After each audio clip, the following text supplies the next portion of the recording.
Hello दोस्तों, कैसे हैं आप सब लोग? सही हो? चलो, आज की क्लास को हम लोग स्टार्ट करते हैं।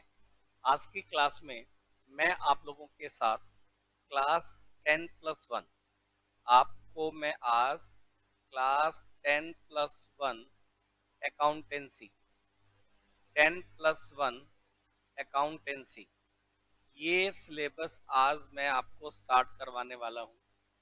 बेटा मैंने लास्ट एक इंट्रोडक्शन क्लास की थी आप लोगों के साथ, जिसमें मैंने आपको बताया था कि किस तरह से 10+1 अकाउंटेंसी एग्जाम पेपर की तैयारी की जाती है, क्या आप लोगों का बेसिकली सिलेबस रहता है, किस तरह का आपका एग्जाम पेपर जो है वो बनाया जाता है, क्या टॉपिक आपके उसमें इम्पोर्टेंट हैं, वो सब चीज़ें हमने लास्ट क्लास जो मैंने आपके साथ इंट्रोडक्शन क्लास की थी उसमें मैंने आपको बताया।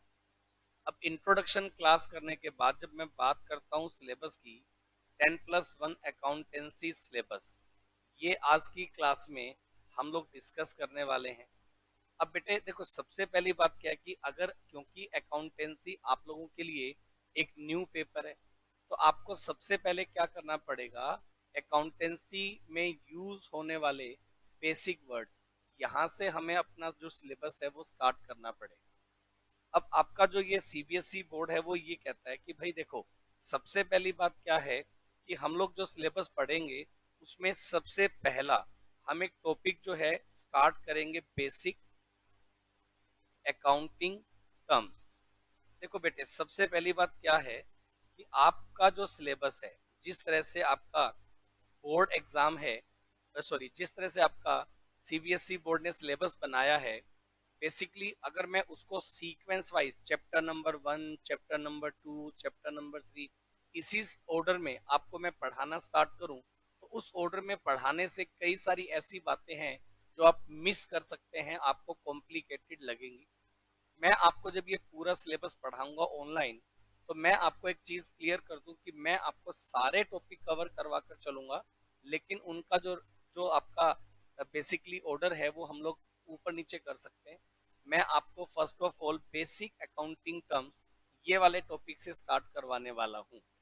बेटा बेसिकली अगर मैं आपको बताऊं, तो बेसिक अकाउंटिंग टर्म्स ये मैं यूं कह दूं कि आप basic words which are use in accounting, basic words basic words which are which are use in accounting. मतलब हम लोग जब अकाउंटिंग करेंगे तो अकाउंटिंग में जो बेसिक वर्ड्स आपको यूज होने वाले हैं, फर्स्ट ऑफ ऑल मैं उन सब बेसिक अकाउंटिंग वर्ड्स जो हैं उनके बारे में आपके साथ डिस्कस करूंगा। तो मेरा ये जो चैप्टर है, अगर मैं आपके एग्जाम पॉइंट ऑफ व्यू से बात करूं, अगर मैं एग्जाम पॉइंट से बात करूं, तो इसमें से आम तौर पर 1 मार्क्स वाले क्वेश्चन आपके एग्जाम पेपर में देखने को मिलेंगे। मतलब आपको यहाँ इस चैप्टर से जिस तरह के क्वेश्चंस मिलते हैं आमतौर पर, कि 1 वर्ड क्वेश्चन जो है वो आपको मिलेंगे, या 1 मार्क्स वाले जो क्वेश्चन जिनमें 1 लाइन में आपको आंसर डिफाइन करना होगा, जस्ट उसी तरह के क्वेश्चंस आपको मिलेंगे। ये जो चैप्टर मैं स्टार्ट करवाने वाला हूँ, इसमें किसी तरह के कोई प्रैक्टिकल क्वेश्चंस नहीं है, लेकिन बेटे जो बेसिक वर्ड्स मैं जब पूरा अकाउंटिंग में प्रॉपरली यूज करूंगा, तो कुछ ऐसे वर्ड्स आपके सामने आने स्टार्ट होंगे जो आपने अपनी 10th क्लास तक की स्टडी में डिस्कस नहीं किए। बेटा 10th क्लास तक जो स्टडी, जैसा हमने प्रीवियस क्लास में भी बताया कि भी 10th क्लास तक की जो स्टडी है वो एक अलग पैटर्न से चलती है। आपने जब 10+1 कॉमर्स फील्ड को चूज कर लिया, तो भाई इसकी जो क्लास होगी वो अलग तरह से चलती है। अब हमें इस बात से कोई मतलब नहीं है कि 10th क्लास तक आपको साइंस कितना समझ में आता है, आपको आपके जो अदर पेपर हैं, इंग्लिश है, मैथमेटिक्स है, या जो भी आप पेपर्स पढ़ते हैं उनमें आपका कितना इंटरेस्ट रहा, उससे कोई फर्क नहीं पड़ने वाला। यहाँ जो मैं अकाउंटेंसी पेपर आपके साथ डिस्कस करूंगा बेटे, अगर ये पेपर एक बार आपको इंटरेस्टिंग लगना स्टार्ट हो गया, तो मैं कहता हूँ ये पेपर आपका करियर बना देगा। तो इस पेपर को आप बढ़िया लेवल पर पढ़ें। तो सबसे पहले मैं आप लोगों के साथ बेसिक अकाउंटिंग टर्म्स ये वाला जो चैप्टर है ये स्टार्ट करने वाला हूँ। बेसिक अकाउंटिंग टर्म्स ये जो चैप्टर है, अकाउंटिंग टर्म्स इसमें हम लोग यूज करेंगे, और जैसा मैंने आपको बताया एग्जाम पॉइंट ऑफ व्यू से इसमें से 1 मार्क्स वाले जो क्वेश्चन है वो निकल कर आएंगे। आप बोलेंगे सर एक ओवरव्यू आप दे दो इस चैप्टर में क्या आएगा बेटा, जब मैं अकाउंटिंग पढ़ाना स्टार्ट करूंगा तो कुछ ऐसे वर्ड्स लाइक अगर मैं बात करूं, एक वर्ड में यूज किया करूंगा कैपिटल, एक वर्ड में यूज किया करूंगा लाइबिलिटीज, एक वर्ड में यूज किया करूंगा एसेट्स। आपको मैं एक बार क्लियर कर देता हूं, एक वर्ड में यूज किया करूंगा रेवेन्यू, एक वर्ड में यूज किया करूंगा बेटे, आप बोलेंगे सर एक्सपेंसेस, और एक वर्ड में यूज किया करूंगा बेटा इनकम। ऐसे और भी कई सारे वर्ड्स हैं जो मैं बिजनेस में आपके अकाउंट्स में यूज करूंगा। अब ये ऐसे बहुत सारे वर्ड्स हैं जिनके बारे में जिनका बेसिक मीनिंग आपको क्लियर होना चाहिए। जब तक बेटा इन वर्ड्स का बेसिक मीनिंग आपको क्लियर नहीं है, आपके लिए अकाउंट्स पढ़ना बड़ा कॉम्प्लिकेटेड हो जाएगा। तो सबसे पहले फर्स्ट ऑफ ऑल आप क्या करें, बेसिक अकाउंटिंग वर्ड्स आपको ये डिस्कस करने। तो बेसिक अकाउंटिंग वर्ड्स क्या हैं, कैसे उनका यूज किया जाएगा, वो सब चीजें मैं आपको बताने वाला हूँ। एक एक करके सारे वर्ड्स मैं आपके साथ डिस्कस करूंगा। मैंने आपका जो ये चैप्टर है, आप सब लोग पहले मेरी बात को समझ लें। जैसा आप मेरी एक बनाई हुई बुक पढ़ रहे हैं, आप ये देखिए स्क्रीन पर मैंने आपको एक बुक दी है, chapter number 2 basic accounting terms. ये बुक मैंने आप लोगों को इशू कर रखी है। इसमें यूज होने वाले, देखो लर्निंग ऑब्जेक्टिव और लर्निंग आउटकम में मैंने लिखा है कि इस चैप्टर में मैं किन वर्ड्स के बारे में आपके साथ डिस्कस करने वाला हूँ। अगर आप इस बुक को चेक करेंगे तो इस बुक के इस चैप्टर में यहाँ से after study this chapter you should be able to understand, मतलब जब आप ये चैप्टर पढ़ लेंगे तो ये वर्ड्स हैं जो कि आपको पूरे अच्छे से क्लियर हो जाने चाहिए। आपको दिखाई दे रहा है पूरी लिस्ट मैंने इसके अंदर बना रखी है बेटा। मैं इस पूरे चैप्टर में आपके साथ नंबर ऑफ लेक्चर्स थोड़े से एक्स्ट्रा लगाऊंगा, थोड़ा मैं डीप में जाऊंगा, बोर होने की जरूरत नहीं है। लेकिन बेटा आपकी पूरी करियर में जब भी आप कॉमर्स फील्ड में अकाउंटेंसी पढ़ेंगे तो ये वर्ड्स आपका साथ नहीं छोड़ने वाले। तो मैं ये चाहता हूँ कि वेरी फर्स्ट जब आप अकाउंटेंसी का सिलेबस पढ़ना स्टार्ट करें तो ये जो बेसिक वर्ड्स आपके बिजनेस में आपके अकाउंट्स में यूज होंगे, ये सारे वर्ड्स डिटेल से 1 to 1 मैं आपके साथ थोड़ा डिस्कस कर लूँ। तो अगर मैं आपको बताऊं तो ये देखो ये वाला जो टॉपिक है, ये मैंने 1 to 1 टॉपिक टू टॉपिक मैंने आपको पढ़ाना स्टार्ट करना है। अब मैंने क्या किया, इसको और अच्छा अट्रैक्टिव बनाने के लिए मैंने आप लोगों के लिए एक पावर पॉइंट प्रेजेंटेशन बनाया। जो मटेरियल है उसको मैंने पीपीटी के थ्रू जो है बना रखा है। तो जनरली मैं क्या करूंगा, मैं आपको इस पीपीटी से पूरा पढ़ाऊंगा, प्लस जरूरत पड़ने पर हम इसके ऊपर ओवर राइटिंग भी करेंगे, एग्जाम्पल्स भी लिखेंगे, सब चीजें। अब आप लोगों को इसके लिए अलग से कोई नोटबुक बनाने की जरूरत नहीं है। आप लोग बस इसका एक्सप्लेनेशन जो मैं कर रहा हूँ उसको अच्छे से समझे, वो और जो मैंने बुक आपको इशू की है उसको अगेन एंड अगेन आप रीडिंग करें। और उसके बाद क्या है कि मैं चैप्टर के एंड जब चैप्टर कंप्लीट हो जाएगा तो मैं आपको कुछ टेस्ट पेपर इशू करूंगा। अब वो टेस्ट पेपर जब लिखकर देखेंगे तो आपको आइडिया हो जाएगा कि आपको कितना वर्ड का मीनिंग क्लियर है, प्लस कितना आप उसको अच्छे से समझ पाए। तो मैं आप लोगों के साथ अब ये चैप्टर जो है वो स्टार्ट करने जा रहा हूँ। आज की जो हमारी पहली क्लास है बेसिक अकाउंटिंग टर्म्स, इस टॉपिक को लेकर है। तो मैं आपके साथ ये टॉपिक डिस्कस करने वाला हूँ, basic accounting terms. Basic accounting terms को लेकर आज मेरा पहला लेक्चर है। और मैंने जैसा कि आपको बताया कि ये वो बेसिक वर्ड्स हैं जो आपके बिजनेस अकाउंटिंग में यूज होने वाले हैं। तो भाई अगर मैं बात करूं, सबसे पहले यहाँ आप देख पा रहे हो स्क्रीन पर मैंने आपको बताया what do you mean by basic accounting terms. अगर आप स्क्रीन पर देख पा रहे हैं तो मैंने लिखा there are certain basic accounting terms which are daily use in the business world. मतलब आपका जो बिजनेस है उसमें डेली रूटीन में कुछ वर्ड्स यूज होंगे, कुछ ऐसी अकाउंटिंग टर्म्स यूज होंगी जिन्हें आप बिजनेस में डेली रूटीन में यूज करें before recording the transaction in the books. यानी कि अगर आपको बुक्स में कोई भी ट्रांजेक्शन रिकॉर्ड करनी है, it is essential to understand these terms as the term have be specific meaning in accounting. तो भाई आपको सबसे पहले कोई भी बिजनेस अकाउंटिंग एंट्री अगर बिजनेस में करनी है रिकॉर्ड, तो सबसे पहले आपको क्या करना पड़ेगा, इन बेसिक अकाउंटिंग वर्ड्स का मीनिंग, अकाउंटिंग में क्या होता है उसका मीनिंग आपको क्लियर करना पड़ेगा। देखो मैं आपको एक छोटा सा मीनिंग आपको बताता हूँ, बेसिक बात। बेटा जब आप कोई भी पेपर पढ़ते हैं, जैसे मान लो इंग्लिश पेपर आप पढ़ते हैं, तो इंग्लिश में एक जो वर्ड होता है ना बेटा, उसका ना अलग अलग लेवल पर अलग अलग मीनिंग निकल जाता है। मतलब एक वर्ड जो है उसका मीनिंग अलग अलग सिचुएशन में, अलग अलग केस में अलग अलग भी हो सकता है। सही है। अब छोटा सा एक वर्ड में यूज करूं, एप्लीकेशन। आप जब फर्स्ट सेकंड थर्ड क्लास में पढ़ते थे तो एप्लीकेशन आपके लिए क्या होता था? एप्लीकेशन आपके लिए होता था बेसिकली कि आपको कोई भी अगर किसी के रिगार्डिंग कोई लेटर नोट करना है, कोई एप्लीकेशन लिखनी है, आपको सिक लीव के लिए लिखना है, आपको अर्जेंट वर्क के लिए लिखना है, तो आपको एक एप्लीकेशन लिखना होता है। हम लोग भी लिखते थे। फिर जैसे जैसे थोड़ा आप बड़े हुए, यहाँ एप्लीकेशन का मतलब एक वर्ड आ जाता है यूज। यूज करना, एप्लीकेशन मतलब उपयोग।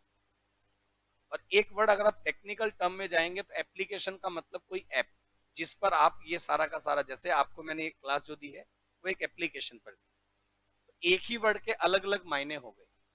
तो भाई अकाउंटिंग में भी ऐसा हो सकता है कि जो वर्ड मैं यूज करूं उसका मीनिंग अकाउंटिंग में क्या है वो आपको फर्स्ट ऑफ ऑल समझ लेना है। तो मेरा ये जो चैप्टर है बेसिकली यही है कि जो वर्ड्स मैं यूज करूंगा अकाउंटिंग में, उनका अकाउंटिंग में एक्चुअल में क्या मीनिंग होगा। तो these basic terms are called accounting terminology. मतलब इनको अकाउंटिंग टर्म्स हम लोग बोलेंगे। ये वो अकाउंटिंग टर्म्स हैं जिनको बिजनेस में बेटा यूज किया जाए। तो अकाउंटिंग टर्मिनोलॉजी जो है उसको अगर देखेंगे तो उनमें सबसे पहला जो वर्ड आएगा, आप स्क्रीन पर देख पा रहे हैं, बिजनेस ट्रांजेक्शन।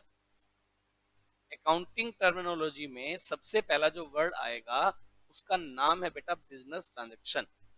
अब आप बोलेंगे सर बिजनेस ट्रांजेक्शन क्या है? देखो बेटे, आप जब बिजनेस करते हो ना तो बिजनेस में आप डेली रूटीन में बहुत सारा लेन देन करते हो। आप सबसे पहले देखो कि अगर अकाउंट्स पढ़ना है तो आपका जो माइंड है ना वो बिजनेस माइंडेड होना चाहिए।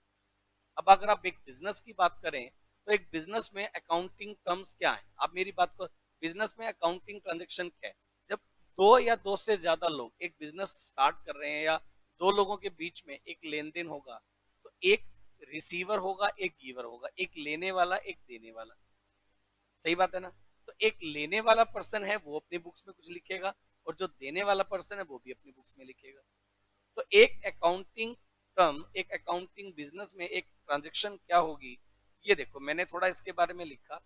The term business transaction refer to the financial transaction entered into the between two parties. जब दो पार्टीज के बीच में कोई भी फिनेंशियल कैरेक्टर की ट्रांजेक्शन हो। देखो सबसे पहली बात, कोई भी ट्रांजेक्शन बिजनेस ट्रांजेक्शन होगी, इसके लिए मैं दो फीचर आपको बताता हूँ। इस पैराग्राफ का अल्टीमेटली कंक्लूजन भी यही होगा कि भाई पहली बात तो कोई भी ट्रांजेक्शन जिसका रिलेशन आपके बिजनेस से होना चाहिए उसे हम लोग बिजनेस ट्रांजेक्शन बोलेंगे। और दूसरी बात, उसका नेचर फिनेंशियल नेचर का होना चाहिए, मतलब पैसे का लेन देन होना जरूरी है। अगर एक ट्रांजेक्शन के होने से आपके बिजनेस को कोई फर्क नहीं पड़ता, आपके बिजनेस पे कोई इफेक्ट नहीं आता। और दूसरी बात, अगर उस ट्रांजेक्शन के होने से कैश पर कोई इफेक्ट नहीं आएगा, तो आप ये बात मान लीजिए कि उसे हम लोग बिजनेस ट्रांजेक्शन नहीं कहने वाले। तो भाई अगर आपको मतलब जानना है what do you mean by business transaction, तो मैं आपको बता दूं बिजनेस ट्रांजेक्शन में दो चीजों का होना जरूरी है। पहला, बिजनेस ट्रांजेक्शन फिनेंशियल नेचर का होना चाहिए। दूसरा, बिजनेस ट्रांजेक्शन से आपका रिलेशन बिजनेस का होना चाहिए। चलो, मैं इस टॉपिक को लाइन टू लाइन पढ़ाऊं उससे पहले मैं आपको एक बात बताता हूं कि मैं एक बिजनेस करता हूं, मैं अपना एक इंस्टीट्यूट चलाता हूं। अब इंस्टीट्यूट में जब एक स्टूडेंट मेरे से पढ़ने आता है, मेरे को फीस देता है, तो उसका रिलेशन मेरे बिजनेस से भी हो गया और उस ट्रांजेक्शन का नेचर फिनेंशियल नेचर भी हो गया। तो इसका मतलब ये हुआ कि ये जो ट्रांजेक्शन है ये बिजनेस ट्रांजेक्शन हुई। सही बात है। चलो, अब मेरा जब बर्थडे आया तो मेरे बर्थडे पर मेरे कुछ रिलेटिव्स हैं जो मेरे बर्थडे पर आए और उन्होंने मेरे बर्थडे पर कुछ गिफ्ट दिए। कुछ लोगों ने मेरे को कैश में भी गिफ्ट दिया। अब देखो, ट्रांजेक्शन तो यहाँ भी हो गई। जो लोग मेरे को कैश में गिफ्ट देकर गए, प्रैक्टिकली तो पैसा मेरे पास आया ना, लेकिन क्या उस पैसे आने का रिलेशन मेरे बिजनेस से है? नहीं है ना। तो अगर एक अमाउंट मेरे बिजनेस में आएगा और उसका रिलेशन अगर मेरे बिजनेस से नहीं है, तो भाई उसको बिजनेस ट्रांजेक्शन की फॉर्म में कवर्ड नहीं करें। सबसे पहली बात, बिजनेस ट्रांजेक्शन कब होगी? जब उसका रिलेशन आपके बिजनेस से होना चाहिए। अब दूसरा एंगल लगाओ, कि भाई अगर मान लो एक ट्रांजेक्शन आपके बिजनेस में है लेकिन वो फिनेंशियल ट्रांजेक्शन नहीं है। मान लीजिए हमारे वर्कर्स ने बिजनेस में स्ट्राइक कर दी। अब स्ट्राइक होने से लॉस तो होगा, लेकिन कितना लॉस होगा उसको हम जज नहीं कर सकते। पूरे देश में लॉकडाउन हो गया। अब लॉकडाउन होने से बिजनेस इफेक्ट तो कर रहा है, लेकिन कितना इफेक्ट कर रहा है, कितना लॉस हुआ, हम उसको एक्यूरेट तो जज कर नहीं सकते। तो ऐसी सिचुएशन में जो ट्रांजेक्शन होंगी उन ट्रांजेक्शन को हम लोग क्या नाम देंगे? Financial transaction. जब जजमेंट नहीं होगा तो वो बिजनेस ट्रांजेक्शन नहीं है, बुक्स ऑफ अकाउंट्स में उन्हें रिकॉर्ड नहीं किया जाएगा। तो भाई business transaction books of accounts में तब रिकॉर्ड होंगी जब उनका नेचर फिनेंशियल कैरेक्टर का होगा, और दूसरी बात उनका रिलेशन आपके बिजनेस से होगा, तभी मैं उसे नाम दूंगा बिजनेस ट्रांजेक्शन। सही बात है। अब आप ये देखिए, the term business transaction refer to the financial transaction entered into the two parties. दो पार्टीज के बीच में जब एक ट्रांजेक्शन होगी तो उसे हम लोग नाम देंगे बिजनेस ट्रांजेक्शन, फिनेंशियल नेचर होना चाहिए। This involve the exchange of goods और services for a monetary consideration. Business transaction में आप किसी को कोई गुड्स डिलीवर करते हैं, किसी तरह की कोई सर्विस डिलीवर करते हैं, और कंसीडरेशन में आपको वहां से क्या मिले? पैसा मिले, तो उसे हम लोग नाम देंगे business transaction. Whenever the business transaction take place, the result in the change in the value of some of the assets, liabilities and capital। जब बिजनेस ट्रांजेक्शन होंगी तो उनके चेंज होने से या तो आपकी एसेट्स पर इफेक्ट आएगा, या आपकी लाइबिलिटीज पर इफेक्ट आएगा, या तो फिर आपकी कैपिटल पर इफेक्ट आएगा, या दो से ज्यादा चीजों पर इफेक्ट आएगा। तो हम लोग इन चीजों के बारे में अभी पढ़ेंगे। अभी तो जस्ट मैंने ये बताया कि कोई भी बिजनेस लेन देन करेंगे तो आपका इन बातों पर इफेक्ट पड़ेगा। आप बोलेंगे सर अभी तो हमें एसेट्स का मीनिंग भी नहीं पता। आप टेंशन क्यों लेते हैं, मैं पढ़ाऊंगा ना सारा। तो अभी कौन सा मैंने आपको बिजनेस ट्रांजेक्शन सिखा दिया? अभी तो हम लोग सिर्फ मीनिंग समझ रहे हैं कि बिजनेस ट्रांजेक्शन क्या होता है, जिससे आपके पैसे के लेन देन पर इफेक्ट हो, आपकी एसेट्स पर, लाइबिलिटीज पर इफेक्ट हो। क्या होगा बिजनेस ट्रांजेक्शन अभी हम सीखेंगे। अब मैंने आपको बता दिया कि बिजनेस ट्रांजेक्शन क्या है। चलो एक काम कर लेते हैं, कुछ एग्जाम्पल हम लोग पढ़ लेते हैं बिजनेस ट्रांजेक्शन के। आप बोलेंगे सर बिजनेस ट्रांजेक्शन किसे बोलेंगे, तो चलो मैं बिजनेस में होने वाले कुछ ऐसे लेन देन जिसे बिजनेस ट्रांजेक्शन का नाम देते हैं, चलो मैं आपको पढ़ाता हूँ। अब देखिए, some of the example of business transaction.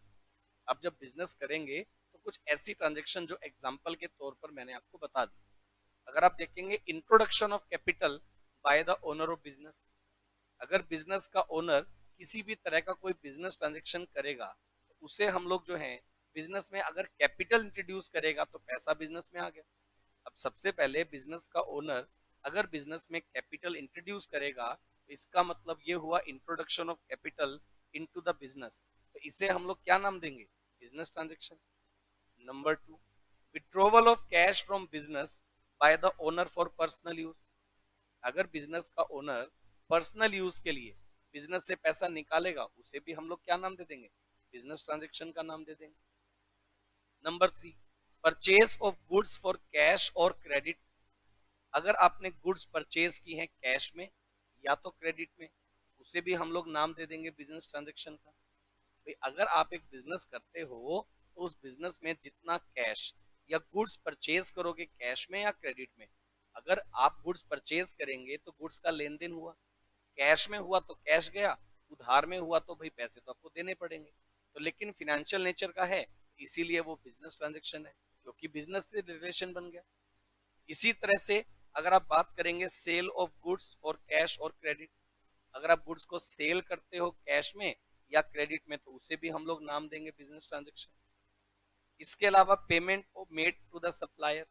अब जिससे तुमने उधार में खरीदा था उसको पेमेंट तो तुम्हें देना पड़ेगा, और जिससे तुमने उधार में, जिसको तुमने उधार में सेल किया था, अगला पॉइंट है कैश रिसीव फ्रॉम कस्टमर। अगर तुमने किसी को उधार में बेचा या तुमने किसी से उधार में लिया, दोनों आपके बिजनेस ट्रांजेक्शन है। इसके अलावा payment of expense in form of salary और रेंट। अगर आपने कोई भी एक्सपेंस का पेमेंट किया सैलरी की फॉर्म में, रेंट की फॉर्म में, तो वो सब भी आपके लिए क्या होंगे? एक्सपेंसेस। इसी तरह से income receive in the form of like interest receive और कमीशन रिसीव। तो भाई कोई भी खर्चे करोगे और कोई भी इनकम आएगी तो वो भी फिनेंशियल नेचर की है, तो ये सब आपके लिए क्या हो गई? Business transaction. तो मैंने अभी तक आपको ये बताया कि भाई बिजनेस ट्रांजेक्शन क्या है, जब भी किसी ट्रांजेक्शन का लेन देन होगा, बिजनेस से रिलेशन करेगा, मनी से रिलेट करेगा, तो आप समझ लीजिए उसे हम लोग नाम देंगे बिजनेस ट्रांजेक्शन, और उसे हम बुक्स ऑफ अकाउंट्स में रिकॉर्ड करेंगे, और एक दिन ही पूरा साल करेंगे। और पूरा साल जब बिजनेस ट्रांजेक्शन रिकॉर्ड करेंगे, उन्हीं के बेस पर हम अकाउंटिंग करेंगे, तब हमें पता लग पाएगा कि हमें बिजनेस में प्रॉफिट हुआ या लॉस हुआ। इस तरह से हम अकाउंट्स बनाएंगे। तो मैंने एक पहला बेसिक वर्ड आपको बताया, what do you mean by business transaction. चलो जी आगे बढ़ते हैं। अब जो आप बिजनेस ट्रांजेक्शन करेंगे, उनका जो रिजल्ट आएगा उसे हम लोग एक नाम देंगे, जो कि स्क्रीन पर आपको दिखाई दे रहा है, इवेंट। आप बोलेंगे सर इवेंट क्या हुआ? भाई आप जब बिजनेस कोई भी बिजनेस ट्रांजेक्शन करेंगे, तो किसी भी बिजनेस ट्रांजेक्शन के करने से कोई रिजल्ट तो निकल कर आएगा। अब अगर आप किसी तरह का कोई भी बिजनेस ट्रांजेक्शन करेंगे, तो उसका अपना एक रिजल्ट आएगा। बिजनेस ट्रांजेक्शन्स को करने से जो रिजल्ट जनरेट होगा, उसे हम लोग नाम देने वाले हैं इवेंट। आप बोलेंगे सर मीनिंग समझ में नहीं आया, मेरे को आप पहले पूरा एक्सप्लेन करने दो। एक्सप्लेन करूंगा तो आपको क्लियर होगा कि क्या मतलब है इसका। अब देखो, यहां मैंने लिखा कि an event is a consequence of the result of transaction. मतलब ट्रांजेक्शन से होने वाले रिजल्ट का नाम, कॉन्सिक्वेंस मतलब आने वाले आउटपुट को। यानी कि आप जब बिजनेस ट्रांजेक्शन करेंगे, तो ट्रांजेक्शन करने से जो रिजल्ट निकल कर आएगा, जो आउटपुट निकल कर आएगा, उसे हम लोग नाम देंगे भाई इवेंट। आप बोलेंगे सर इवेंट अगर बात करें, देखो मैंने एग्जांपल दिया। For example, Rajesh started a business with capital of ₹5 lakh. Rajesh ने 5 लाख रुपए के साथ एक बिजनेस स्टार्ट किया। अब 5 लाख रुपए की कैपिटल लगाना एक तरह का क्या हो गया, बिजनेस ट्रांजेक्शन हो गया। उसके बाद ही purchase goods for ₹4 lakh in cash. 4 lakh रुपए का स्टॉक हमने कैश में परचेज कर लिया। अब जो 4 लाख का स्टॉक हमने कैश में परचेज किया, ये भी आपके लिए क्या है, ये भी आपके लिए एक तरह का जो है बिजनेस ट्रांजेक्शन है। उसके बाद ही sales 3/4 of the goods for ₹3,80,000। हमने 3,80,000 रुपए में 3/4 गुड्स को सेल कर दिया। अब 3/4 गुड्स जो हमने सेल कर दिया, वो भी आपके लिए क्या है, एक तरह का बिजनेस ट्रांजेक्शन है। Paid godown rent ₹20,000। हमने गोडाउन का रेंट पेड कर दिया 20,000 रुपए, ये भी बिजनेस ट्रांजेक्शन है। और इन सब ट्रांजेक्शन्स को करने से क्या रिजल्ट निकल कर आएगा, उसे हम लोग नाम देंगे इवेंट। अब भाई ट्रांजेक्शन में तो बिजनेस में 5 लाख रुपए कैपिटल लगाना, ये भी एक तरह का क्या है, हमारे लिए बिजनेस में ट्रांजेक्शन है। उससे परचेज करना गुड्स, ये भी ट्रांजेक्शन है। सेल ऑफ गुड्स, ये भी ट्रांजेक्शन है। और गोडाउन रेंट पे करना, ये भी ट्रांजेक्शन है। लेकिन इसमें देखो आपने टोटल परचेज कितना किया था भाई, 4 लाख रुपीज। सेल आपने उसका 3/4 पार्ट आपने सेल कर दिया, कितने अमाउंट में, 3,80,000 में। और इस प्रोसेस में आपको गोडाउन रेंट भी तो देना पड़ा। कितना गोडाउन रेंट देना पड़ा, 20,000। तो चलो आप मेरे को ये बताओ कि मिस्टर राजेश ने इन ट्रांजेक्शन को करके कितना प्रॉफिट अर्न किया, और मिस्टर राजेश के पास कितना स्टॉक अवेलेबल है।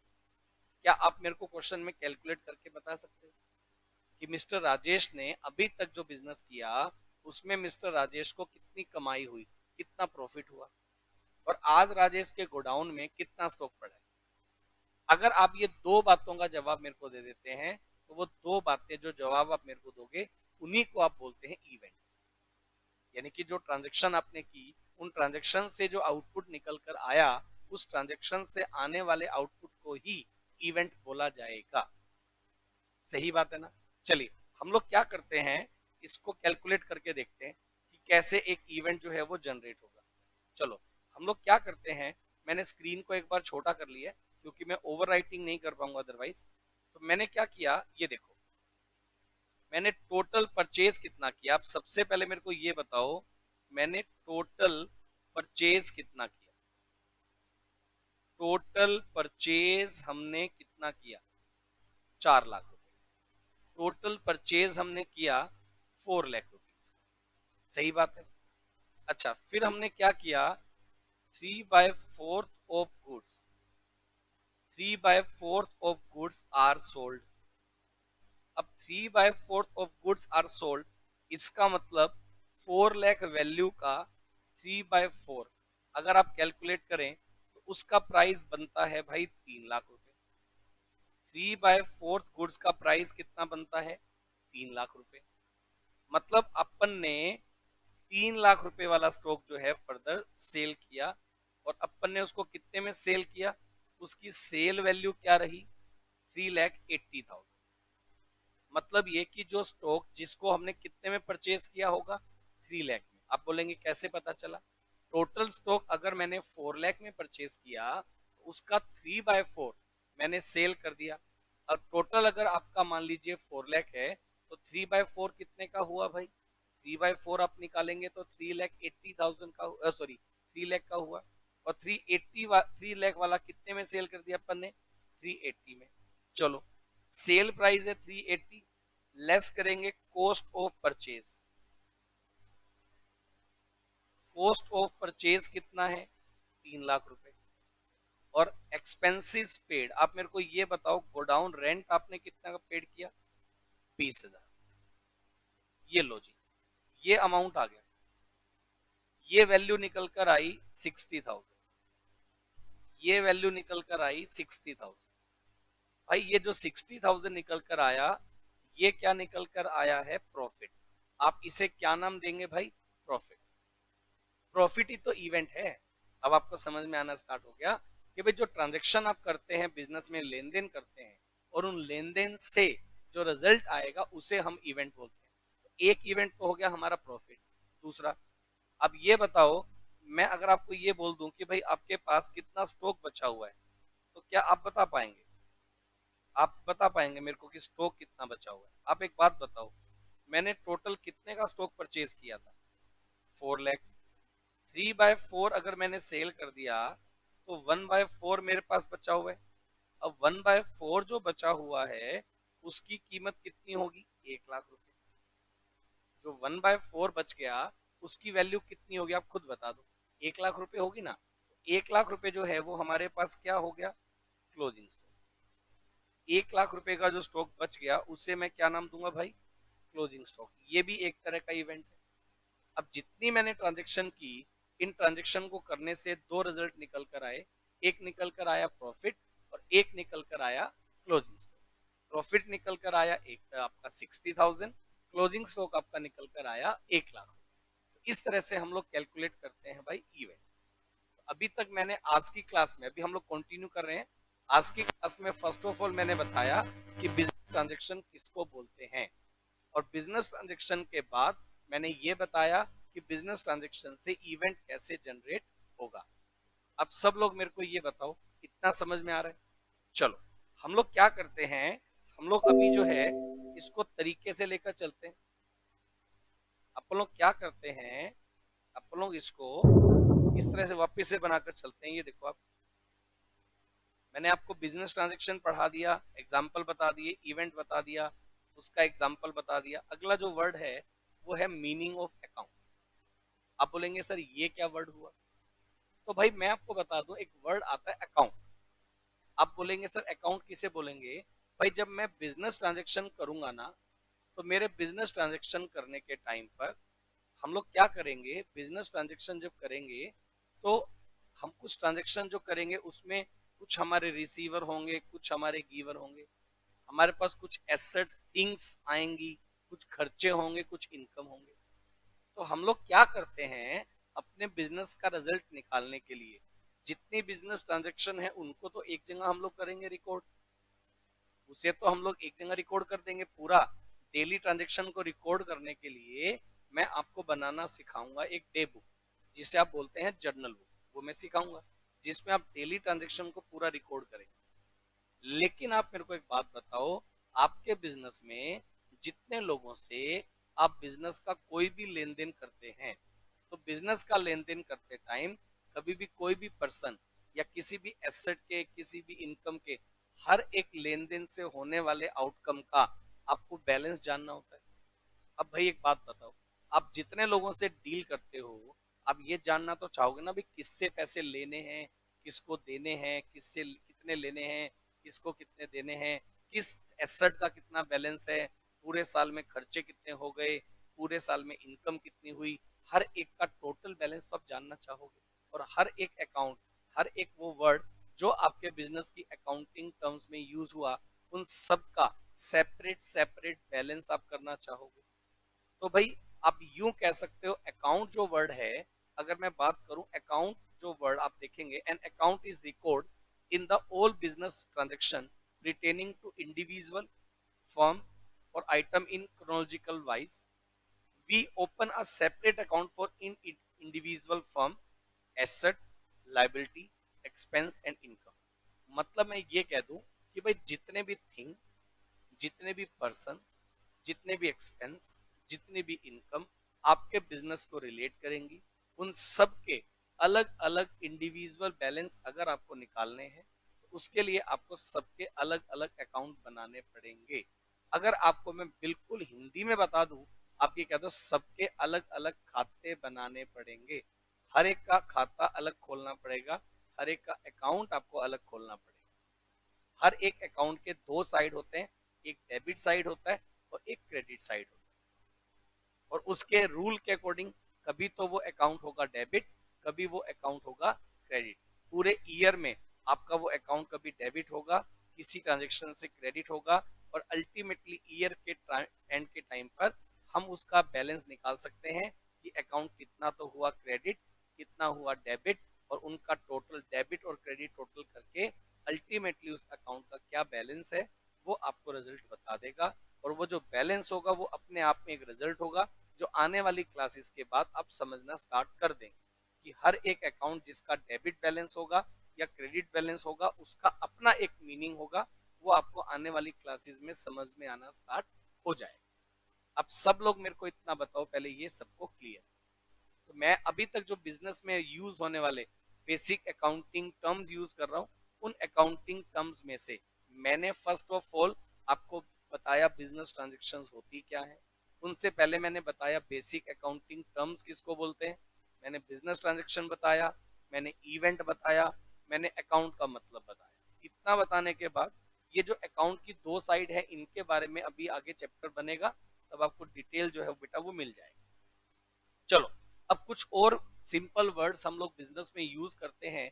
एक वर्ड आता है बेटा बिजनेस में कैपिटल, एक वर्ड आता है बिजनेस में कैपिटल। आप बोलेंगे सर कैपिटल का मीनिंग क्या है? तो भाई capital refers the amount invested by the proprietor in the business. बेटा कैपिटल को हिंदी में बोलते हैं पूंजी। कैपिटल को हिंदी में क्या वर्ड यूज करोगे आप? पूंजी। आप बोलेंगे कैपिटल मतलब, तो कैपिटल का मतलब ये हो गया कि भाई एक बात बताओ, अगर एक पर्सन अपना बिजनेस करेगा स्टार्ट, तो बिजनेस स्टार्ट करने के लिए उसको सबसे पहले बिजनेस में पैसे तो लगाने पड़ेंगे। अब बिजनेस में आप जो पैसा लगाओगे, बिजनेस में गुड्स लगाओगे, अब जरूरी नहीं है कि बिजनेस स्टार्ट करने के लिए आप पैसे कैश में लगाओ। अगर आपके पास उस तरह का, जिस तरह का बिजनेस आप करने वाले थे उसी तरह का स्टॉक पड़ा तो वो स्टॉक लेकर आ जाओ। आपके बिजनेस, आपके पास इंडिविजुअल बिल्डिंग पड़ी थी, अब वो बिल्डिंग आप बिजनेस में यूज कर रहे हो वो भी ले आओ। आपके पास कोई फर्नीचर पड़ा था वो भी ले आओ। आपके पास पैसे पड़े थे आप वो भी ले आओ। तो जो चीज यूज करके आप बिजनेस स्टार्ट करोगे उन सब का टोटल आपके लिए बन जाता है कैपिटल।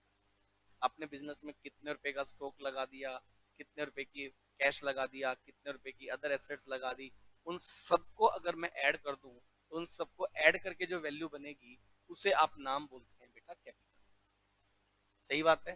तो बिजनेस में जो अमाउंट आप करेंगे इन्वेस्ट उसे आप नाम बोलेंगे कैपिटल। तो बिजनेस का ओनर अगर बिजनेस में अमाउंट इन्वेस्ट करेगा तो वो होगा कैपिटल। अब मैंने आपको समझाने के पॉइंट ऑफ व्यू से यहाँ लिखा capital refer the amount invested by the proprietor. ये जो वर्ड मैंने यूज किया प्रोप्राइटर, प्रोप्राइटर का मतलब बेसिकली रहता है बेटा बिजनेस का ओनर। प्रोप्राइटर वर्ड तब आता है जब बेटा बिजनेस का एक सिंगल ओनर होता है, तब उसे हम लोग नाम देते हैं प्रोप्राइटर। लेकिन मैं आपको बता दूं, एक बिजनेस का जब सिंगल ओनर होने की बजाय नंबर ऑफ ओनर्स इंक्रीज होंगे, तो मैं बता दूं अगर बिजनेस होगा एक्सपेंड तो बिजनेस में हो सकते हैं पार्टनर। बिजनेस अगर कंपनी स्टार्ट हो गई तो बिजनेस में हो सकते हैं शेयर होल्डर्स। तो एक कंपनी में शेयर होल्डर हो सकते हैं, पार्टनरशिप फर्म में पार्टनर हो सकते हैं, इंडिविजुअल में प्रोप्राइटर हो सकता है। तो अलग अलग तरह के बिजनेस में अलग अलग तरह के ओनर्स हो सकते हैं। तो बिजनेस के ओनर्स जब भी बिजनेस में अमाउंट इन्वेस्ट करेंगे तो उसे हम लोग नाम देने वाले हैं बेटे कैपिटल। सही बात है। कैपिटल ऑफ द इट में भी देखो मैंने बोला capital refer the amount invested by the proprietor in the business and it may be in the form of cash, और in the form of assets. Capital जो है वो कैश की फॉर्म में भी हो सकता है और एसेट्स की फॉर्म में भी हो सकता है। And it is the amount with the help of the goods and assets are purchase in business. बेटे कैपिटल वो अमाउंट होता है जिसकी हेल्प से आप बिजनेस में गुड्स या एसेट्स को परचेज करते हैं। आप मेरी बात को अच्छे से समझो। बेटा जब आप बिजनेस में कैपिटल इंट्रोड्यूस करोगे ना, तो उस कैपिटल अमाउंट से ही आपको बिजनेस में जो जिस तरह का बिजनेस करना है, जो स्टॉक लाना है, गुड्स लानी है, उन सब के लिए आप जो अमाउंट इन्वेस्ट करेंगे वो कैपिटल से तो करेंगे। बिजनेस की स्टॉक गुड्स इन सबको खरीदने के लिए आपको जरूरत पड़ने वाली है कैपिटल में लगाए गए अमाउंट। और अगर मैं बात करूं, इसमें एक वर्ड मैंने लिखा, it is also term as internal liability. आप बोलेंगे सर ये क्या वर्ड है? बेटा इंटरनल लाइबिलिटी जो वर्ड है, बेसिकली बिजनेस में जो ओनर्स होते हैं जो पैसा लगाएंगे वो होगी इंटरनल लाइबिलिटी। और एक वर्ड मैं आगे जाके यूज करूंगा एक्सटर्नल लाइबिलिटी, जो बिजनेस में आउटसाइडर्स का पैसा लगाते हैं। जैसे बिजनेस के लिए हमने लोन ले लिया, या बिजनेस के लिए हमने किसी तरह का बैंक से लिमिट बनवा ली, बिजनेस का कोई सप्लायर हमें उधार में दे दे, तो वो सब हमारे बिजनेस की बन जाएंगी लाइबिलिटीज। उसके बारे में भी हम डिस्कस करेंगे। And it is the excess of asset over the liabilities. मतलब ये कि हमारे बिजनेस में जो कैपिटल अमाउंट है वो रेफर करता है एसेट्स में से। अगर आप लाइबिलिटीज का अमाउंट माइनस कर दें तो आपके लिए क्या बनकर आता है बेटा? कैपिटल। नीचे आप देखोगे तो एक इक्वेशन मैंने रखी है, capital is equal to assets minus outside liabilities. बेटा इस इक्वेशन का मीनिंग अगर मैं आपको अभी बताऊं तो इतना ज्यादा क्लियर नहीं होगा, लेकिन जब मैं आपको एसेट्स, कैपिटल और आउटसाइड लायबिलिटी ये तीनों वर्ड एक्सप्लेन कर चुका हूँ, आपको तीनों को जब मैं रिलेट करूंगा ना, आपको अपने आप ही इस बात का मीनिंग क्लियर हो जाएगा। मतलब मैं वैसे जनरल तौर पर बता दूं तो बिजनेस में कैपिटल का अमाउंट लगता है, बिजनेस में लाइबिलिटीज का अमाउंट लगता है, और इन दोनों का अमाउंट लगाने के बाद हम लोग परचेज करते हैं एसेट्स। तो भाई अगर कभी भी आपको मान लो एसेट्स की वैल्यू गिवन हो, आपको लाइबिलिटीज की वैल्यू गिवन हो, और आपको सिर्फ कैलकुलेट करना हो कैपिटल, एसेट्स में से लाइबिलिटीज को माइनस करके आप कैपिटल की वैल्यू निकाल सकते हैं। लेकिन इसका और डीप में मीनिंग जानना है तो आप बने रहें लगातार, और मैं आपको कैपिटल के बाद जब एसेट्स लाइबिलिटीज का मीनिंग क्लियर कर दूंगा तो उसके बाद बेटे आपके लिए इस इक्वेशन का मीनिंग जान पाना और क्या हो जाएगा। सब लोग इतना बताओ ये क्लियर है? चलो इसी के साथ साथ मैं एक वर्ड आपको और बताता हूँ जो बड़ा सिंपल है। एक वर्ड मैंने यूज किया स्क्रीन पर, मीनिंग ऑफ ड्रॉइंग्स। आप बोलेंगे सर ड्राइंग्स का मतलब क्या है? मैंने जब किसी क्लास को पढ़ाया तो एक बच्चा बोला चित्रकला। ड्राइंग्स का मतलब चित्रकला, पेंटिंग। लेकिन एक्चुअल में यहाँ ड्राइंग्स का मतलब वो वाली पेंटिंग से नहीं है। ड्राइंग्स का मतलब होता है बेटा यहाँ amount use by the owner from the business, amount withdrawn from the business for personal use by the owner are called drawing. बेटा सिंपल शब्दों में बता दूं तो जब एक बिजनेस का ओनर बिजनेस में अमाउंट कंट्रीब्यूट करता है तो आपने उसे नाम दे दिया कैपिटल। अब कैपिटल लगाने के बाद जब आप बिजनेस स्टार्ट करेंगे तो भाई बिजनेस स्टार्ट करने के बाद वहीं आप काम करते हैं, वहीं आप पैसा कमाते हैं। अब आपको अपनी पर्सनल नीड्स के लिए जब पैसा चाहिए तो आप बिजनेस से वो पैसा निकालेंगे। तो आपने जब बिजनेस में पैसा लगाया उसे मैंने नाम दे दिया कैपिटल। प्रॉफिट है वो भी बिजनेस के नाम पर आ रहा है। लेकिन जो पैसा आप बिजनेस से विड्रॉ करेंगे पर्सनल यूज के लिए, उसे हम लोग नाम देने वाले हैं ड्रॉइंग्स। तो आप बोलेंगे drawings refer the amount of cash withdrawn और the value of goods taken by the proprietor और partner for their personal use from the business. अगर बिजनेस का ओनर, प्रोप्राइटर या पार्टनर बिजनेस से जब भी पैसे निकालेगा उसे हम लोग नाम दे देंगे drawings. And the capital of the proprietor is reduce from the business. Drawing करने से बिजनेस की जो कैपिटल है वो रिड्यूस होगी। For example, if cash of rupee 10,000 and goods costing rupee 5,000 were withdrawal bye the proprietor, rupee 15,000 is called drawing. यानी कि अगर बिजनेस का ओनर बिजनेस से 10,000 रुपए कैश निकाल ले और 5,000 रुपए मान लो हमने गुड्स निकाल लिया, तो कुल मिलाकर टोटल ड्रॉइंग्स आपका कितना हो गया भाई? 15,000। तो मैं ये कह सकता हूँ कि आपके बिजनेस से ड्रॉइंग्स कितना हुआ? 15,000 रुपए।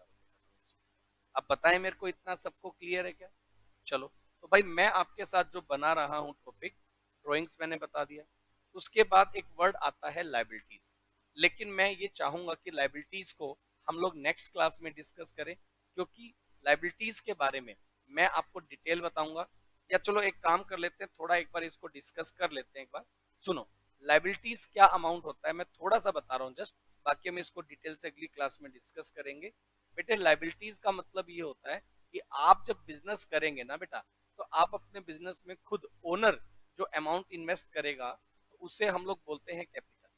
लेकिन आपको लगता है कि सिर्फ आप खुद जो पैसा लगाएंगे और आपको बाहर से कोई उधार ना मिले, कोई आपको लोन ना दे, बस आप अपने ही पैसे से बिजनेस किए जा रहे हैं, तो आप बिजनेस को बहुत वाइड लेवल पर कर पाएंगे। भाई अगर आपको बिजनेस को वाइड लेवल पर करना है, तो फिर आपको कुछ मार्केट से लोन भी लेना पड़ेगा, मार्केट से कुछ पैसा उधार भी लेना पड़ेगा, मार्केट से कुछ स्टॉक भी उधार लेना पड़ेगा। तो इन सब को मिला दूं, अगर आउटसाइडर से जो पैसा हमने उधार लिया, बिजनेस के लिए लोन लिया, बैंक से लिमिट बनवाई, उन सबको हम लोग नाम देने वाले हैं लाइबिलिटीज। लेकिन इसका डिटेल हम लोग अगली क्लास में डिस्कस करेंगे। मैं टाइप्स भी बताऊंगा, उसके बाद में एसेट्स पर आऊंगा, और बहुत सारी बेसिक अकाउंटिंग टर्म्स जो हैं वो मैं यूज करूंगा। तो आज की क्लास में इतना समझते हैं। आपको मेरी क्लास पसंद आई होगी। अगली क्लास में फिर मिलेंगे, इसी से आगे कंटिन्यू करेंगे बढ़िया लेवल पर। मिलते हैं अगली क्लास में। Thank you so much.